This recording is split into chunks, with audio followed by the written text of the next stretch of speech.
Hello, friends. Welcome back to the Pastor Talk podcast. We are thrilled to have you join us again as we continue on through this series, Presby What. It's been a privilege having you join us for this. We've got lots of feedback from people, lots of them who've been in the Presbyterian Church for quite a while, and some who grew up in other Christian traditions, maybe Methodist, Lutheran, Catholic, and saying that, there's been some things in this that have been interesting. So thanks for that feedback, everyone. We continue on with our conversation today, in which we're going to sort of pivot from a conversation in which we were talking a little bit about some of the last 30, 40 years of trends in the church to thinking about sort of what do we look forward to the church's response to these challenges we've seen, some of them in the rearview mirror, and some of them are really present in our current conversation. So we're calling that the next chapter, and it's going to be a wide-ranging conversation, thinking about what the Presbyterian of tomorrow is going to look like. Yeah, today is probably the most subjective of the sessions that we've done, Michael. This is our predictions, and there's a proverb that says only fools predict the future, so that may apply. But as we look forward to the challenges that the Presbyterian Church is going to have to face, what do we think they look like, and what do we think that they demand from the church, not only at the national level but at the congregational level? How do they impact Presbyterians in their day-to-day life? And we certainly don't have these answers. These are guesses on our part. We hope informed and thoughtful guesses. But we do see some things as we have talked and as we have really put lots of thought into this over the years of the kind of things that the Presbyterian Church is going to have to figure out if we're going to survive that long-standing downward trend, this period in which we are aging in our average membership numbers and age, as we are shrinking in our number of churches, as we are closing churches, as we are losing money. We talked about lots of those negative things, and if that continues, that doesn't have an indefinite shelf life. That can only happen for a certain amount of time, and before there's really just not enough resources left. And so, not to paint too dire of a picture, but if the PCUSA doesn't figure some of this out, I think it's likely to predict that this version of it, at least, won't be sustainable in the future. And so what would it look like for Presbyterians to be sustainable? And that's kind of where we're putting our thoughts today. Yeah, and I don't want to spend too much time getting hung up on first things, but I do just have a couple other things I want to mention here. And the first is there's several points in our conversation today, Clint, where I have good friends who are Presbyterians who are going to disagree with us. And there may be moments in which we point that out. There are differing ways of understanding what the path forward might look like for Presbyterians. And so that is just couched in the fact that though we have two voices, there are many out there in the Presbyterian Church at large. And I think the second thing which surprised me significantly when I went to seminary and really dug into the Presbyterian community, really following my undergraduate school time, Clint, is really how little conversation there is on this topic versus what you would expect there might be. Now, maybe that's happening in places that I'm not aware of. In fact, that's likely. But I will say, you might think that a young person going through seminary in which a moment in which the decline of the church is obvious, that's a fact. There's no one who would dispute that reality. You might think that the seminary education, the sort of national conversation that is made available to people going through training, you would think that there would be a lot of emphasis upon what paths the church should be taking, both at a national level, but also at a local level. And in my limited anecdotal experience was that there was almost no conversation around that. And so I do think that's telling. It's not necessarily good or bad, because there may be conversations happening that, I'm not privy to. But I do think it's worth saying that there's not sort of a national voice. There's not a particular leader. There's not particularly one strain of this conversation. And that I do think is unto itself a challenge that Presbyterianism writ large is going to have to deal with in the coming days. Yeah, you could assume that once a ship hits an iceberg, all the following conversation is about what do we do not to sink. Right. And that's an exaggeration, of course, but I have not, in my own time in the PCUSA, heard that kind of urgency. There is this hope, I think, this kind of optimism that things are cyclical and that we'll figure it out and that it'll come back around. I think that's getting a little harder to maintain. I think that more and more people are just kind of hoping that it happens after their watch, maybe that it's down the road further than they need to worry about. Again, that might not be entirely fair. There are some conversations at the national level about starting new ministry projects, and there are some organizations that have formed either theologically or practically about addressing some of these issues. But I would agree with you, Michael. I've not heard. I think part of that is that maybe the strain is so difficult for your average congregation that they're so busy trying to tread water that they just don't have the resource and the bandwidth to engage in the big problem conversation, because at the small problem conversation, they're trying to pay the bills and they're trying to fix the heater and they're trying to get a couple of families to come to church and they're trying to figure out if they have the resources to do Sunday school and whatever that looks like in their particular context. But maybe that keeps us from, maybe you have to have that conversation from a certain amount of stability that in many places right now doesn't feel like it exists. Yeah, and that's maybe the first point that we need to address together, is the reality that we're not on a sure-footed foundation denominationally. And you could frame that differently. You could frame it in terms of finances. You could frame it in terms of leadership capability. You could frame it in terms of congregational membership. But really, the trend has been downward in most of those metrics. We have less money directly accessible than we used to. We have less people in the pews and therefore less experience, less time that might be volunteered. And as that happens, the church has been addressing differing levels of responsive concern to that. So as we have less people in the pews, there's been significant conversations in congregations. Can we still do VBS? Can we still put together a all-day program, or can we put together a night program? And I do think you can really see a national conversation lived out in practical terms at the congregational level if you looked at how the programs in each congregation have changed in the last 10, 15, 20 years. And I guarantee you, almost without exception, you're going to see that there's been some form of adaptation or change at these levels trying to address the problems that have come with this slow decline. Yeah, I think the average congregation out there is trying to do some version of what they used to do with less money, less people, less staff, less resources than they had when they were doing it. And that's a hard place to live, and maybe doesn't give us time for some of those, how do you fix the big problem when you have to fix 100 smaller problems first? And there might be truth to that. The one thing as we start this conversation, Michael, I think we should also say is that we are fundamentally, as we have this, as we undertake these conversations, we're fundamentally talking about change. And there is this wonderful phrase that I picked up somewhere early on in my ministry, I think from a management book. If you keep doing what you're doing, you will keep getting what you're getting. And the idea is that if we continue to give the same input, we will continue to give the same output. It is amazing how often in the church we hope that doing the same thing will produce different results. And it fundamentally is a flawed idea. We will have to change some things if we're going to navigate this next part of our future. If we're going to survive, I'd rather say thrive. I mean, I don't think survival is an appropriate goal. If we're going to thrive in the next era that is ours to be Presbyterian, we're going to have to do things differently than we used to. We're going to have to build new patterns, new structures. We're going to have to change some things, and that is always painful for people who have a vested interest in the past.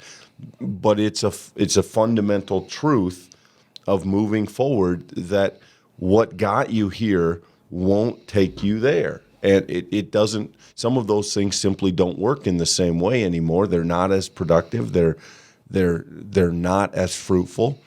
And yet we keep doing them, in some cases riding them into the ground, and it doesn't work. So we could have lots of conversation about the difficulties in congregations to address change, but it's simply, in this conversation, you and I take for granted that we can't keep doing things the way we've done them and get different results. Yeah, I think a rather short illustration of that is the human condition is by itself innately adverse to change.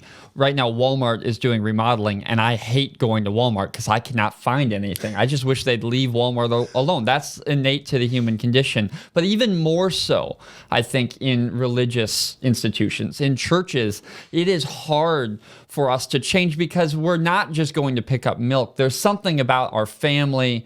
Our kids have been baptized there. We've maybe even been married there. We've shared both life, joy, sadness, grief within these walls, within this community.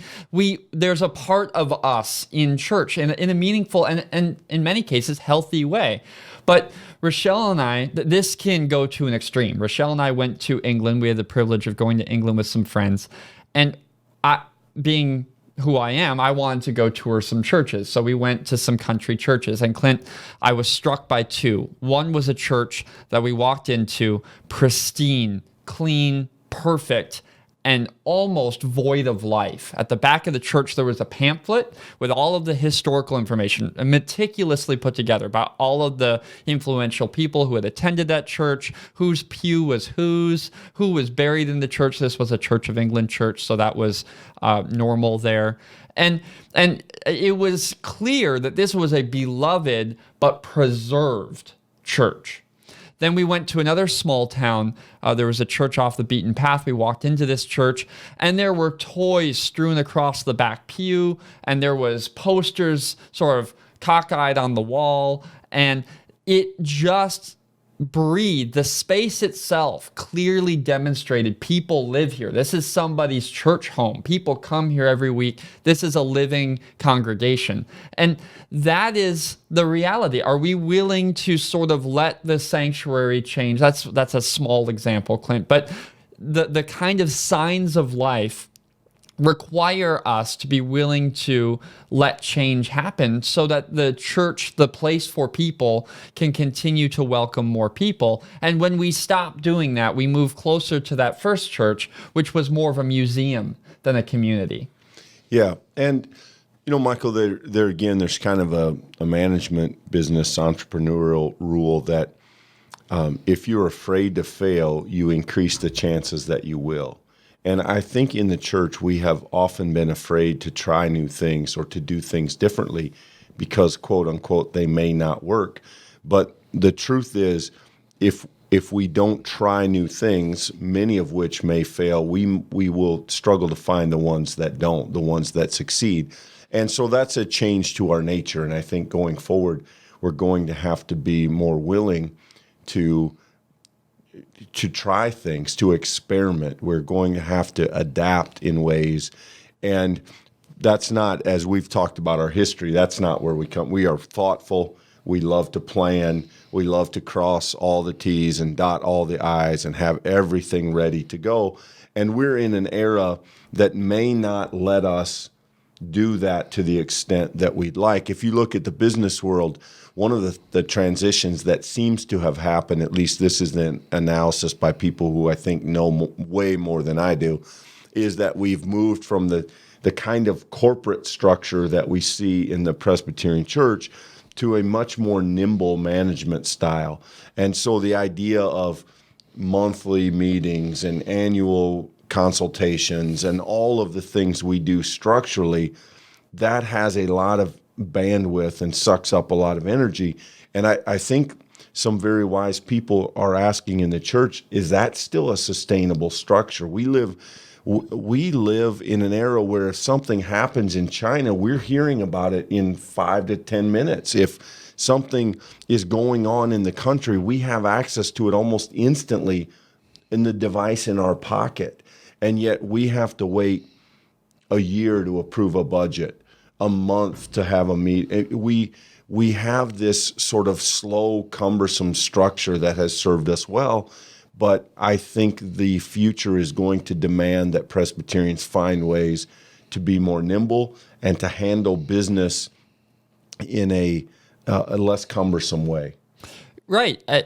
This last 6 months is in many ways proof of that. Congregations who were nimble were able to quickly sort of face the new day. What tools do we need for our worship services online, and how are we going to do that? That required congregational willingness to engage quickly. If you send that to committee and ask, what are we going to do? That a month later, maybe you have a few ideas and not even solutions. And I think we do like the idea as Presbyterians of this sort of larger, higher conversation that then sort of slowly trickles down through the system, that we go to the General Assembly and that they talk about a national issue, and then they make a proposal that's been in committee for 5 years. And we feel good that our seminary professors have thought about it and wrote about it, prayed about it. And we like the idea that then that goes to presbyteries, and they do the same. They discern, they vote. And all of this has its time and place. There's certainly moments in which utilizing the entire, to use the language, corporate structure matters. But Clint, there's also this reality that what the First Presbyterian Church in Spirit Lake needs right now to be faithful may be significantly different than what First Presbyterian Church of Jamaica, Queens needs right now, or First Presbyterian Church of Chicago, or Second Indianapolis, right? Wherever you are, we as a church need to be mindful of our immediate context, and that requires a kind of nimbleness in leadership, in both the pastoral leadership, but also congregational committee, session, both, and I would even go as far as to say congregational members' willingness to be nimble in the season, to allow some grace for experimentation. Otherwise, none of this really matters. Yeah, and you think about the average congregation. Take us, for example. We need 24 leaders. We have 2 boards, our elders and our deacons, 12 apiece, meaning that every year we're electing people for a 3-year term, which also means that every year a third of your leaders are brand new, have to be brought up to speed. It also means that in a congregation, you're looking for some significant percentage of those who attend regularly and are members to serve in those leadership roles. And for many churches, that is taxing. Here, we are very fortunate with the level of volunteerism, with the level of skill, and it's not an issue in a place like this. But when you get to those smaller churches, they're struggling just to have a session. And you hold that, practically you hold that over against, say, the community church model, which has a small leadership team. They don't have 12 committees. They don't have 10. They have a very small leadership team that is nimble, that is vested with lots of authority, which is, of course, a risk. But it's a structure that is much more able to navigate quickly and to make decisions.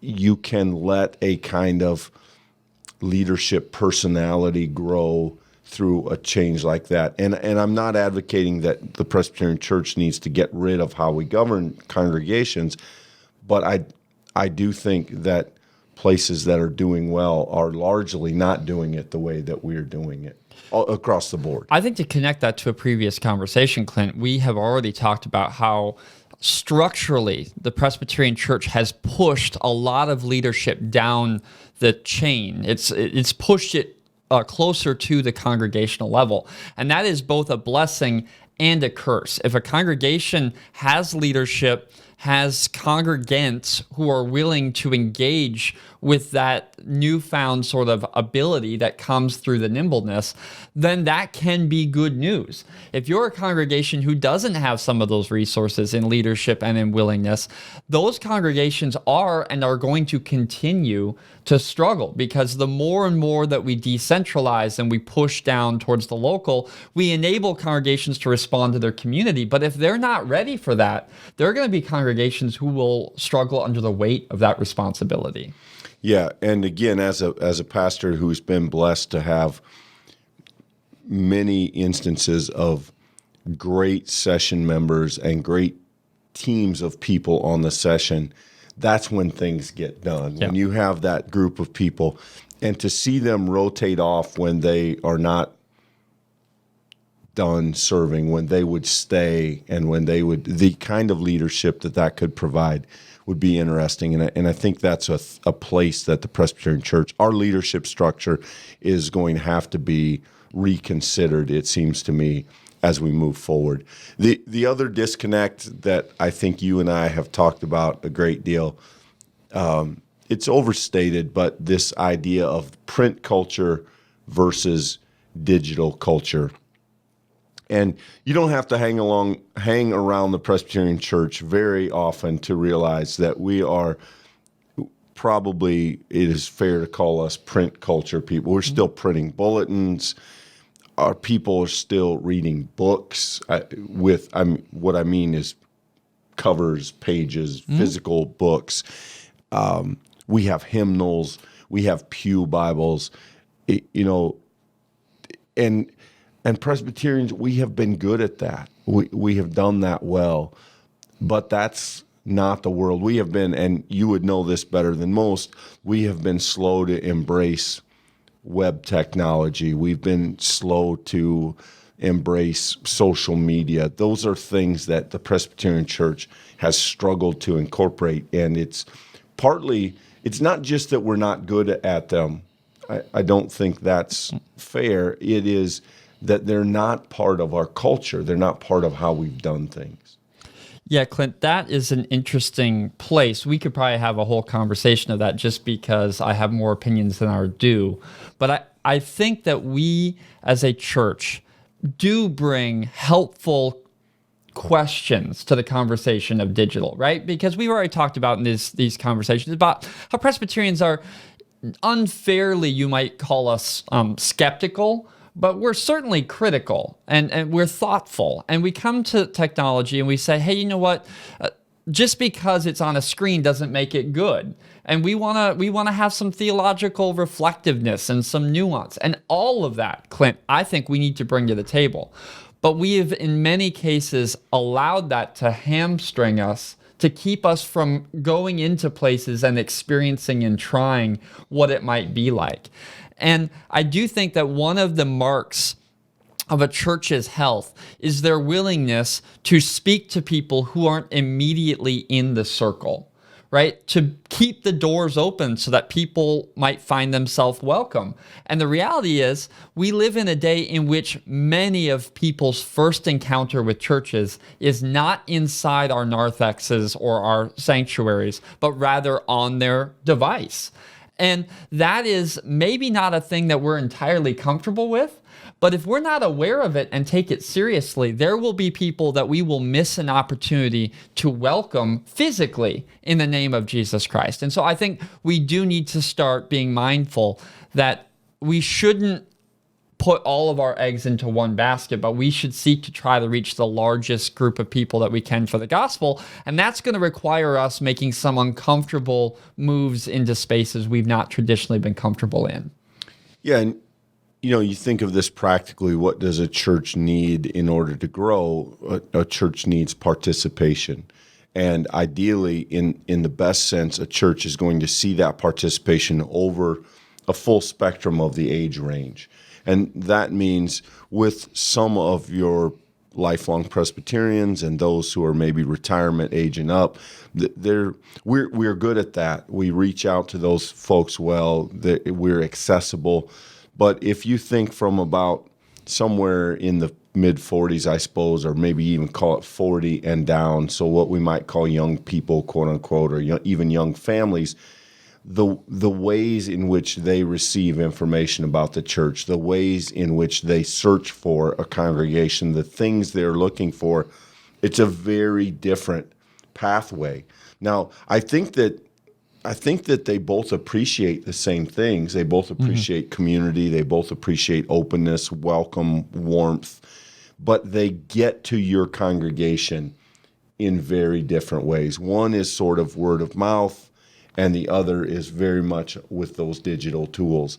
And a church that isn't trying to do all of that is, I think, in some ways really hampering their mission to do outreach to the what we might call the younger part of the age range.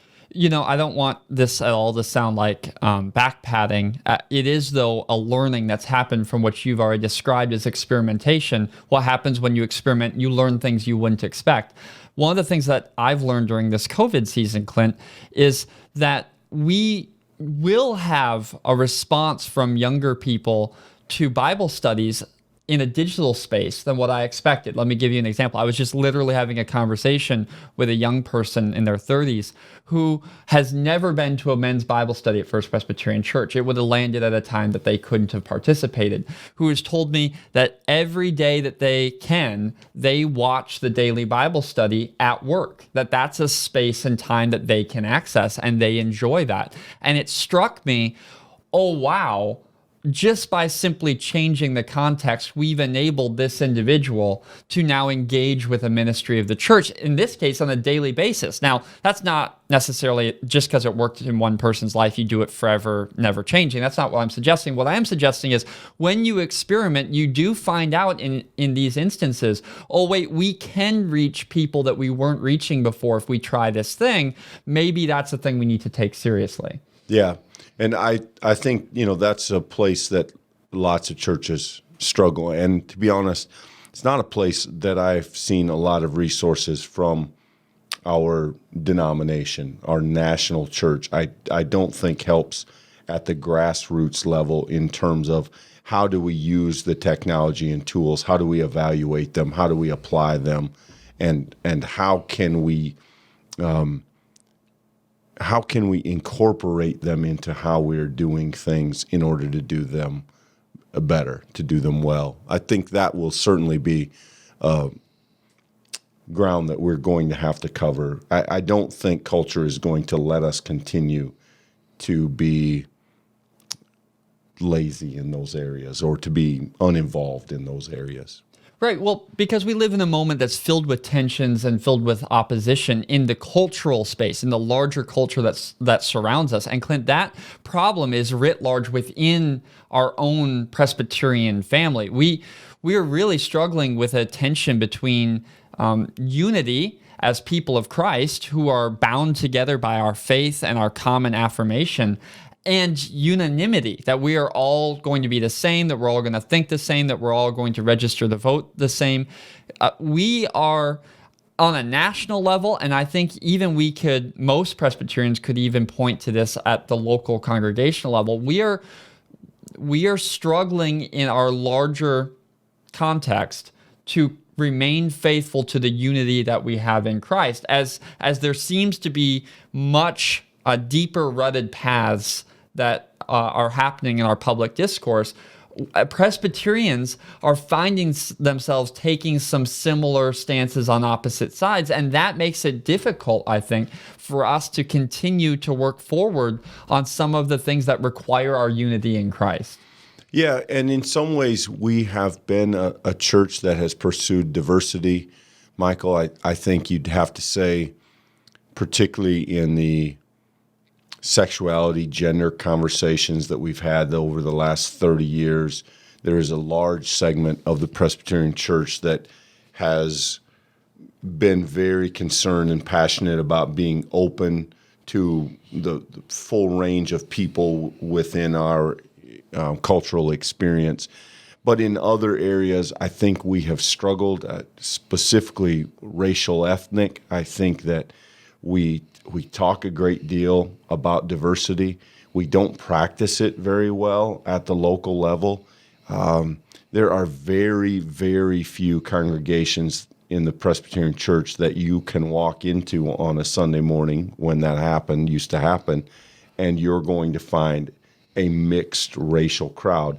You may find some diversity, but it's going to be individuals here and there, an African-American family, an Asian family. And in this part of the world where diversity is not a strength to begin with, that's certainly going to be true. But really across the board, Presbyterians we have been fairly well contained in white middle-aged, white middle class. And we're going to have to break out of that. For the Presbyterian Church to be strong and thriving in the future is going, I think, to demand that we find a way to incorporate our church throughout different groups, different neighborhoods, different life experiences. And, you know, the gender sexuality stuff, it has some theological tension in it, and there are people that have different views on that and arguments. As we well know, we've been obsessed with that argument for decades in the PCUSA. But the racial ethnic, there's no such theological. I mean, that's something we have to do. We claim that we want to be the church, and we know that the church, the gospel, is for all people. And we don't, just to be blunt, we don't do a very good job of living that out in our Presbyterian membership. And I think we're going to have to get better. The idea of sort of single statistic churches is just not, I think that's not a space we're going to be able to occupy in the future. We are going to have to be more diverse and more conscious of that. You know, I think Presbyterians need to get there, and the only way that we can get there, Clint, is that we emphasize the gospel, the mission of Jesus Christ given to the church, and to be less concerned about the sort of cultural framework, the issues that surround us. And by and large, Presbyterians are not alone in this. Other mainline congregations are the same. We are tempted to adopt wholesale the framework of issues that are in public discourse. But that's not always a helpful model.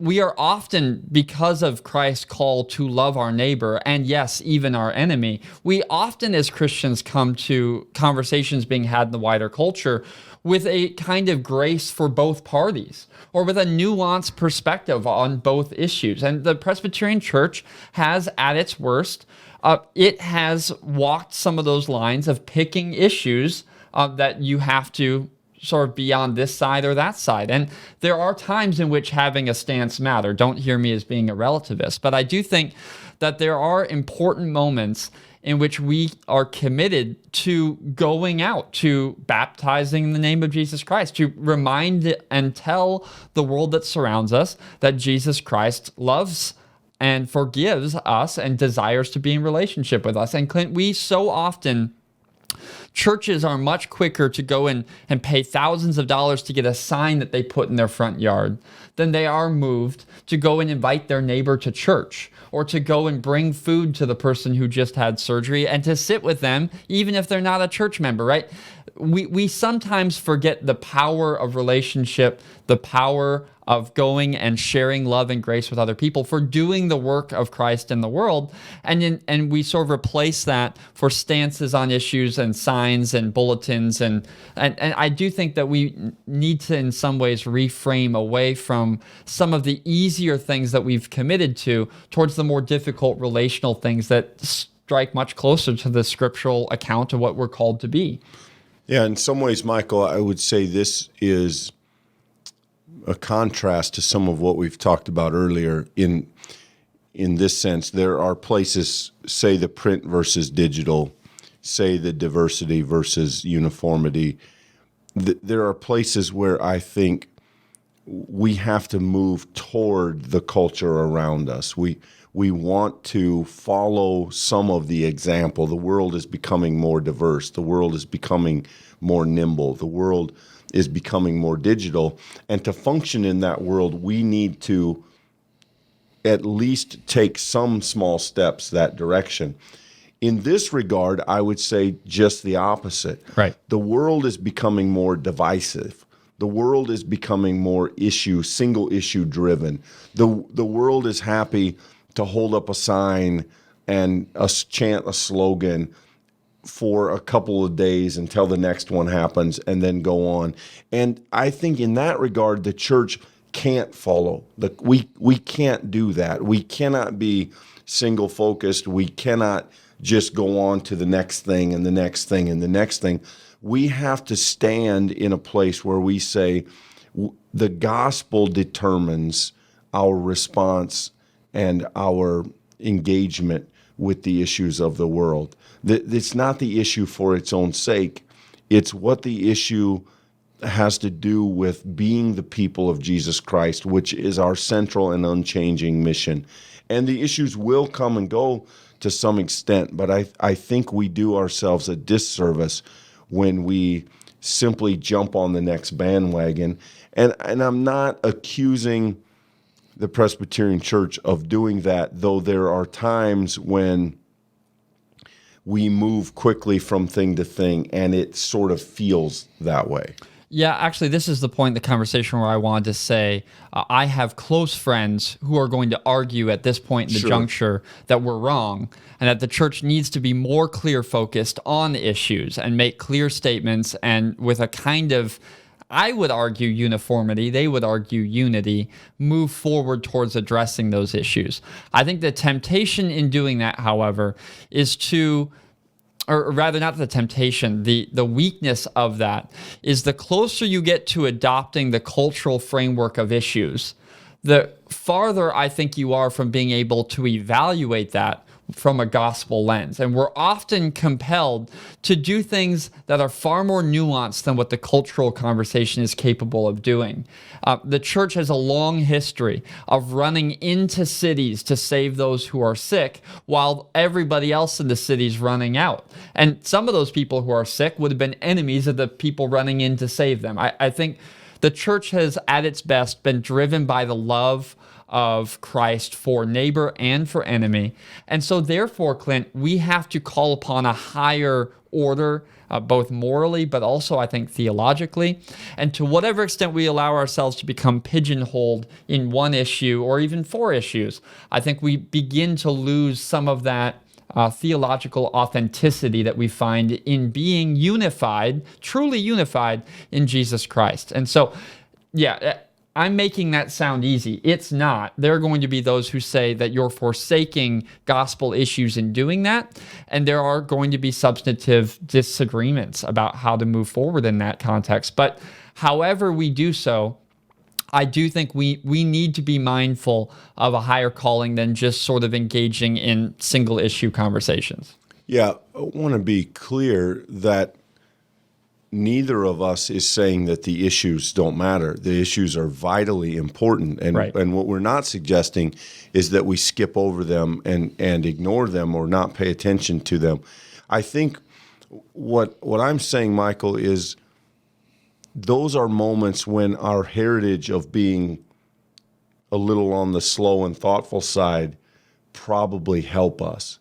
And culturally, we seem to be losing that moment of pausing to reflect before we act and speak. And I think the church offers some wisdom there in being able to say, this issue does matter, but let's make sure we've given it due diligence. Let's make sure we have thoughtfully looked at all the various aspects. We owe that to the world before we begin making pronouncements. We owe it to be as thorough as we can. And that's tough in a digital world. Yeah. That's tough when a thing pops up and there's a reaction to it immediately. And the church wants to be a voice in that and have a voice in that, and the church needs to have a voice in that. We just want to make sure that it is thoughtful, that it is reflective, and that it is, I don't know if I want to use the word balanced, that it is carefully considered. Yeah, we will, as we continue on as Presbyterians, have to grapple with what defines our identity as Presbyterians. What is the best of the tradition that we've inherited, that we will need to carry with us as part of who we are, as our culture, as our people, as what we allow to define, and to define in the sense of all of those different pieces, the thoughtfulness, the theological clarity, the desire to be a connected church. What part of these traditions are we going to carry forward with us as our part of our core identity? And what things are the aspects of our ministries and our programs and our worship style that we have done historically that we need to either experiment with, or we need to continue, or we need to simply try new branches? And those conversations, I think, are empowered by this decentralization that we've talked about, Clint. But it also, in many ways, challenges it, because the farther down that we push, the more that we allow congregations to experiment, the harder sometimes it is for us to learn from one another, right? It can be hard for us to hear what First Pres Sioux City is doing because we don't see them as often, because those stories get told with less frequency. And that is another challenge we're going to have to overcome. If we want our identity to be Presbyterians who are connected, well, what are the mechanisms of doing that if you don't have a strong corporate ladder that passes things up and down, more often down than up? And those are things that I'm not sure we have ready answers for.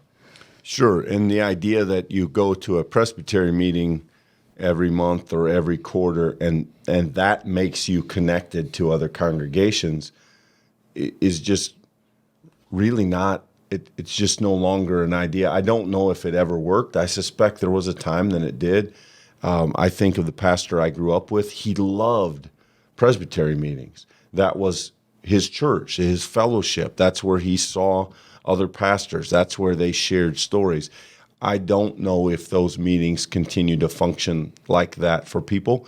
Maybe they do for some, but I think to many of us, they feel like something that takes a lot longer than it should without accomplishing any real change. And that's not a criticism of our presbytery. It's a critique, I guess, of that broader structure. And so are we Presbyterian because we do Presbyterian things, or is there something inherent in our belief system, in the way that we approach the gospel, that makes us Presbyterian? And for me, it's a do versus a be question. You know, I remember for many years as we discussed a second service here and maybe incorporating a different style, people said things like, well, I don't like that. That's not Presbyterian. What isn't Presbyterian? Well, having a drum set isn't Presbyterian. Well, do you mean that making music, making praise music, singing praise to God and using drums is somehow un-Presbyterian? Yes, it isn't. Why isn't it Presbyterian? Because we've never done it. But those conversations about do are not generally helpful as we try to understand who we're trying to be. And I think they're fascinating, but often they're not entirely helpful. And to me, Michael, this is where the great irony of being Presbyterian lives. You and I have had this conversation many times. Presbyterians are well suited to the age in which we live. We are thoughtful. We're open to new ideas. We do not approach the gospel with a checklist of things you have to believe. We have room for diversity. We have room for disagreement. We have always been able to somehow put people in the pews who call themselves conservative or liberal or this thing or that thing, and we've said we can be church together. And in our day and age, that should be working. Who we are is well suited to this age, but what we do is less well suited. And it's time to find things, new things to do and new ways of doing things without somehow believing that changes who we are. For instance, I can talk about this the other way. I have a good friend that went to serve as an associate pastor of the church. The pastor told him, we're not going to do prayers of confession anymore. Why not? People don't like them. Well, that's backwards. Of course people don't like them, but what do we need as people? We need to confess that we're broken. That's the path to healing. That's the path to God. We can't simply not, we have to find a way to do things that reflect who we are, but in ways that work. And I think that's a monumental struggle for us in the moment we're in right now. Yeah, and Clint, you speak to that in a way that I think identifies very much the structural challenge of that. The worship, that example is an example of how that's lived out in worship. I think it's maybe readily apparent to everyone in the conversation how that's going to be a challenge as a group of Presbyterians at a presbytery level, a synod and General Assembly. Our structure is going to struggle with that. But it may be too easy for us, if we don't slow down and pause, to recognize how difficult that is for us individually, as members of a congregation, maybe even as someone who would be uncomfortable calling yourself Presbyterian, but goes to a Presbyterian church. It can be a struggle when the very thing that was welcoming, that was challenging, that was engaging for you in the midst of worship or the midst of education or fellowship or whatever it was about the place where you're being fed and you seek to be growing in your faith, when that is the thing that starts to be experimented with, when that's the thing that might change, we're all, I think people at this table included, can become very anxious and uncomfortable in that presence. And what is required is some humility, some patience, some grace, quite frankly, the willingness to engage in authentic and honest conversations. That is the best of what it means to be Presbyterian. If we can live into that uncomfortable space, and we can do so with thoughtfulness and with grace, we are already living into the best of what it means to be Presbyterian. We're living into our identity as people.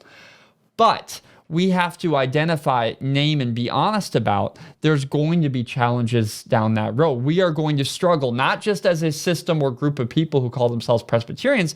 We're all going to have a moment where we share some struggle in that, and we seek to, as people of faith, trust Christ to lead us through it.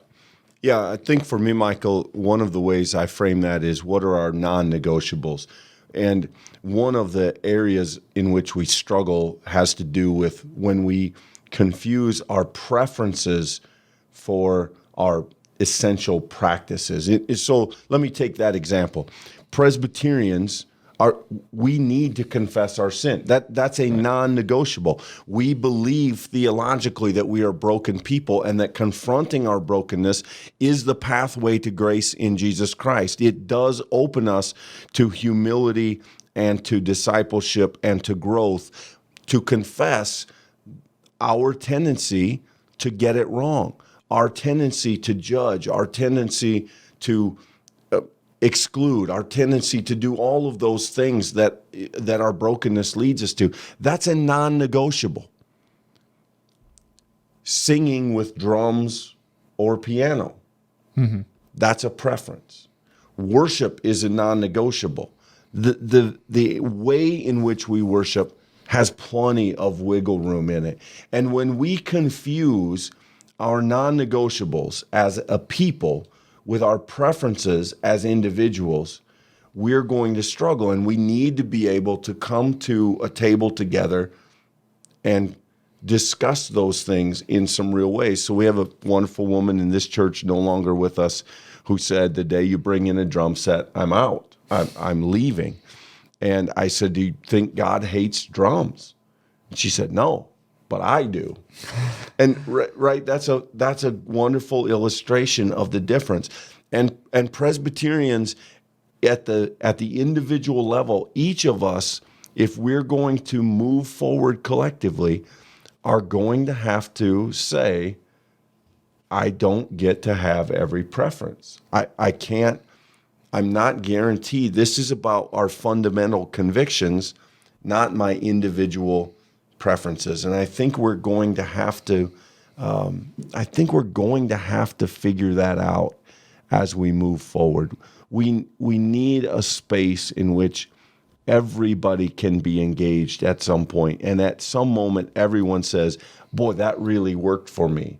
But you may not get that all the time. There may be times that the gratitude you have is knowing, okay, that really worked for my neighbor. That really worked for the young African-American boy in the pew in front of me. That worked for the Hispanic family over there that I'm planning to meet after the service. If we can get to something like that, then we are, in my estimation, making great progress. Yeah, this is an extreme oversimplification, but I don't know any other way into it, is that when the church lives unto itself and towards its own end, it will always lead us away. If it's about our preference and preserving the things that make us comfortable, which aren't all bad things. I don't want to be overly critical of that. There are some things that may help us to connect to the living God, but it should never be about us. The gospel compels us. Jesus Christ calls us to live outside of ourselves. When we come to the moment of offering in a service, that is a moment that should every week reorient us so that we might remember the one who showed us that God's will is self-sacrifice. Jesus Christ, living into God's best plan, gave his life for us. The expectation is that the servant is no greater than their master. We are called to love and serve others, full stop. The moment we make the life of church about personal preference, place of comfort, advancing the things that we like about the church, we are failing to live into the gospel call to live beyond ourselves. And friends, we're doing this study of the book of Proverbs. It's interesting in that study. Wisdom is often very difficult to grasp. It often falls through the hand. What's right in one setting isn't right in another. So I'm not making eternal edicts that can be applicable in every moment of every congregation or any congregation. There are some times that discerning the Spirit of God it requires wisdom and diligence and prayer and humility. But friends, if it ever turns us towards ourselves, if it ever turns church inward, that is a pretty surefire definition that we've not lived into the gospel of Jesus Christ, and we should pause and reflect and change. Yeah, and that, in the language that I use, Michael, that's the necessity of the non-negotiables, to say that there are things that cannot be compromised. There are ideas, there are beliefs that we cannot sacrifice in the pursuit of growth. Yes, we could do lots of things that may bring in people, but if we only chase preferences and if we sacrifice our core to do it, then we're no longer church. We're just doing what we think people want. And if we start with the core, if we can start with the gospel, and if we understand what that is, then we will find lots of ways to connect that with people in ways that are meaningful to them and attractive to them. And that is what the church should do. What the church should not do is start the other way and say, what do people want? Let's give them that instead of the gospel.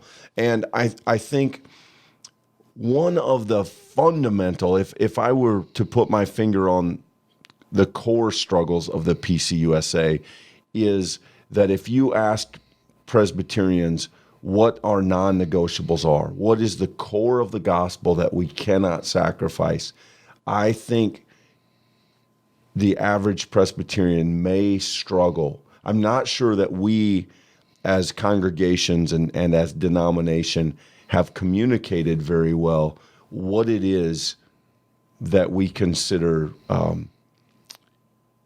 irreplaceable, non-negotiable where the lines are.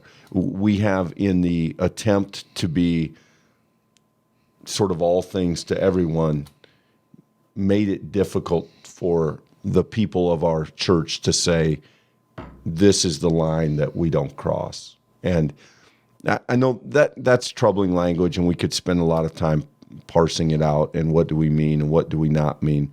But I think fundamentally, when you're in a moment of struggle, it's easy to believe that fixing the issues lives out where the issues are. We just need to get more people in church. We just need to get a praise band instead of an organist. We just need to make people wear shorts instead of ties. Those aren't the thing. Those are symptomatic things. They're not fundamental things. And I think one of the problems we struggle with at the congregational level is we're trying to fix symptoms without addressing the actual problem itself. I think my final word here, Clint, is if someone's joining this conversation, in some ways, the way that we frame this may make it sound so simple. And part of that is because it's been a blessing that you and I, in so many ways, do come to this conversation with some very similar convictions. And the truth is, we both know people who would come to this conversation and they would have differing ways of engaging with this content. They would frame it differently. They would suggest that there are different roads that the Presbyterian Church is going to need to take towards health. And at our best, I think that's great. It's good that there are people who are out there who are thinking deeply, who are seeking to find and to celebrate the core identity of being Presbyterian as people who are called by, known by, loved by Jesus Christ. The only way forward is going to look like Presbyterians listening to one another, engaging in meaningful conversations to try to hold that core identity in a connected, humble, loving way, but also to be willing to move beyond the level of comfort for the love of neighbor. And you're going to see that happening as time goes on in our own congregation, certainly. I think we've seen ways in which we continue to try to do that, not just in this last 6 months, but for years before my arrival. That's going to be happening on a national level as well. And there's no way of predicting what that will look like in terms of structures or what it'll look like in the life of every congregation. It's going to affect different communities differently. But the sure and complete hope that we as people of faith can have is that Jesus does not leave the church. Jesus will be with his people, and we can trust he'll be with us in this season, whatever may come. Yeah, and my last thought, Michael, is I want to suggest, and I'm biased in this because I occupy the space that I'm about to credit. I do not think the path of the Presbyterian Church into the future will be salvaged by the structures.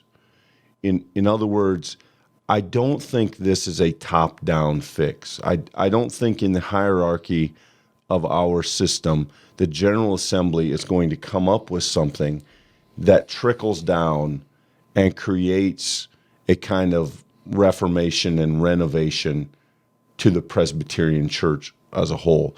Now, the denomination at that level is working hard to provide opportunities and education and direction, and they're doing their best, and I applaud that. But I think ultimately, if there is a path of change for the Presbyterian Church, it's from the ground up. And the quickest, in my estimation, way to a different outcome is for congregations to create spaces where people have an experience of Jesus Christ in a vibrant, living community. And when that begins happening, when we get more of our congregations being places of life and wholeness and diversity and learning to love each other despite our differences and making people feel welcome and serving their non-negotiables in ways that are real in their context, that's when it changes. This is not, for me, this is not a top-down process. This is very much something that gets addressed from the very ground level and works its way up. And the fastest way to health in the Presbyterian Church, as I see it, is to have more and more healthy, vibrant churches. And that means change at the level that change is probably the hardest. And therefore, I think it's very demanding upon people who sit in our places of leadership, people who lead at a congregational level, where it's really, I think, where the rubber meets the road. And at some point, if we can't do that, if we can't get more and more of our churches being places that are thriving instead of struggling, then there's no fix that can come down from on high. It just isn't going to be able to help us. If we can't move toward tithing, if we can't move toward prayer, if we can't move toward faithfulness at the local level, then I'm not sure ultimately that we're going to be able to see the kind of changes that will allow us to survive into the future. That's well said, Clint. Well, thank you for joining us in this conversation. We hope that there's been something that has been engaging. Maybe it helps you chart your own path and your understanding of what it means to be Presbyterian and worshiping and serving and loving within a Presbyterian context. Friends, we know how simple this conversation really is. There's so much more depth beyond what we could possibly touch in an hour. And yet, in the midst of it, I think the simple truth is, as it often does, surfaces. And that is that we are about being people who serve the Lord Jesus Christ. And as we do that well as a community, I think that we will continue to be able to have a witness to a world that desperately needs it.